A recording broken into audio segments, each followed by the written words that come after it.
एक छोटे से गांव में रामू नाम का एक गरीब किसान रहता था। उसके पास बस एक छोटा सा खेत था और एक पुराना बैल। हर सुबह सूरज उगने से पहले ही वह उठ जाता, बैल को जोतता और खेत में काम करने निकल जाता। रामू का सपना था कि उसका खेत एक दिन इतना उपजाऊ बन जाए कि वह अपने बच्चों को अच्छे स्कूल में पढ़ा सके। लेकिन कई सालों से बारिश ठीक से नहीं हो रही थी। मिट्टी सूख गई थी और बीज अंकुरित होने से पहले ही जल जाते थे। फिर भी रामू ने हार नहीं मानी। गांव के लोग उसे कहते, अरे रामू, इस सूखी जमीन पर मेहनत क्यों करता है, कुछ और काम कर ले।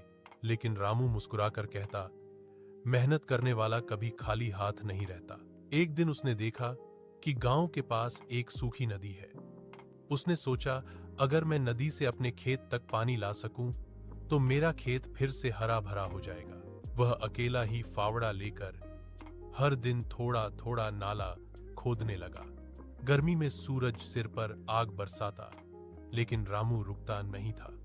गांव वाले हौसते, पागल हो गया है रामू, अकेला नाला खोद रहा है। लेकिन कुछ ही हफ्तों बाद आसमान में बादल छा गए। तेज बारिश हुई। वही नाला जो रामू ने बनाया था, उसमें से पानी बहकर सीधे उसके खेत में आ गया। अगले ही महीने रामू के खेत में हरी फसल लहलहाने लगी। गेहूं और सरसों की बालियां हवा में झूम रही थी। गांव वाले हैरान थे।